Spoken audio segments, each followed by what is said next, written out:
Hello दोस्तों, कैसे हो आप साथियों। आज मैं अपनी छोटी बहन के साथ में प्रियांशु रोलानिया पशुओं के लिए चारा लेने के लिए आया हुआ हूँ। साथियों, कुछ दिनों पहले ही यूपी के हाथरस में ऐसे ही एक हमारी छोटी बहन अपनी माँ और भैया के साथ में चारा लेने के लिए गई हुई थी।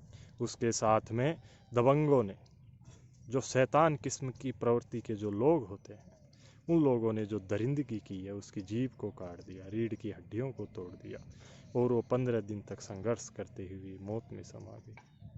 आखिर कब तक हमारे समाज में, जिसे हम विश्व गुरु बनाने की बात करते हैं, रामायण से लेकर के महाभारत से लेकर के आज तक, आखिर कब तक इस तरह की दुराचार और अत्याचार होते रहेंगे? आखिर जिस समाज को हम राम और कृष्ण का समाज कहते हैं, वो कब तक असभ्य बना रहेगा?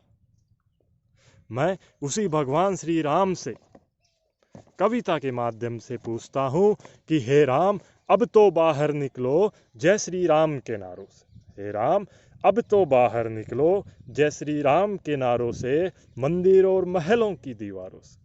हे राम, अब तो बाहर निकलो जय श्री राम के नारों से, मंदिर और महलों की दीवारों से। देखो देखो एक और सीता, देखो एक और सीता धरती माँ की गोद में समा गई।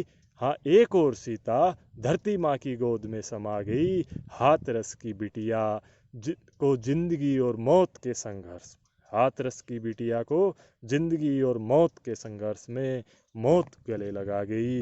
हे राम, अब तो बाहर निकलो जय श्री राम के नारों से, मंदिर और महलों की दीवारों से। साथियों, अक्सर लोग कहते हैं कि छोटे कपड़े पहनते हैं, रात को पार्टियों में जाते हैं, इसलिए ऐसी घटनाएं होती हैं। लेकिन जनाब, न तो वो किसी पार्टी में थी, न तो वो किसी पार्टी में थी और ना ही छोटे कपड़ों में, न तो वो किसी पार्टी में थी और ना ही छोटे कपड़ों में। वो तो भैया की लाडली थी, वो तो भैया की लाडली थी। घास काट रही थी मैया संग जंगलों में। जनाब, ना वो किसी पार्टी में थी, ना छोटे कपड़ों में, वह तो भैया की लाडली थी। घास काट रही थी भैया संग जंगलों में। तभी दरिंदों ने उसे नोच लिया, तभी दरिंदों ने उसे नोच लिया। और फिर हमने भी तनिक शौक किया। क्या शौक किया? उसकी प्रतिमा बनवाई, फूल चढ़ाए, मोमबत्तियां जलाई और हर बार की भांति इस बार भी जोर जोर से चिल्लाए कि दरिंदों को गोलियों से उड़ा दो, सरेआम फांसी पर चढ़ा दो। और अगले ही दिन हमने मिठाइयां बांटी, खुशियां मनाई, जब हमारे घर में बेटी नहीं बेटा हुआ।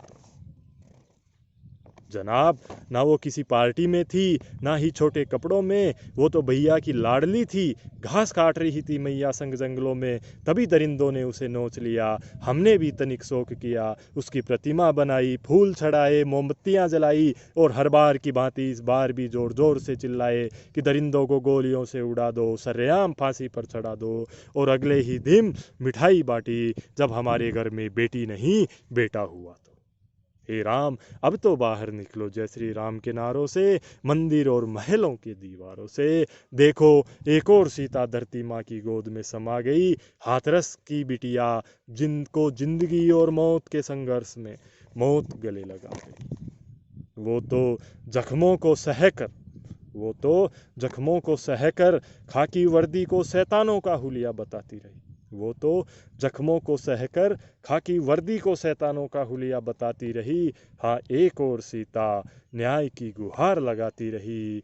वो जख्मों को सहकर खाकी वर्दी को शैतानों का हुलिया बताती रही। हाँ, एक और सीता न्याय की गुहार लगाती रही। हे राम, अब तो बाहर निकलो जय श्री राम के नारों से, मंदिर और महलों की दीवारों से।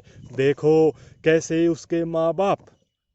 उसके माँ बाप बिटिया का चेहरा देखने को भी गिड़गिड़ाते रहे। देखो कैसे उसके माँ बाप बिटिया का चेहरा देखने को भी गिड़गिड़ाते रहे।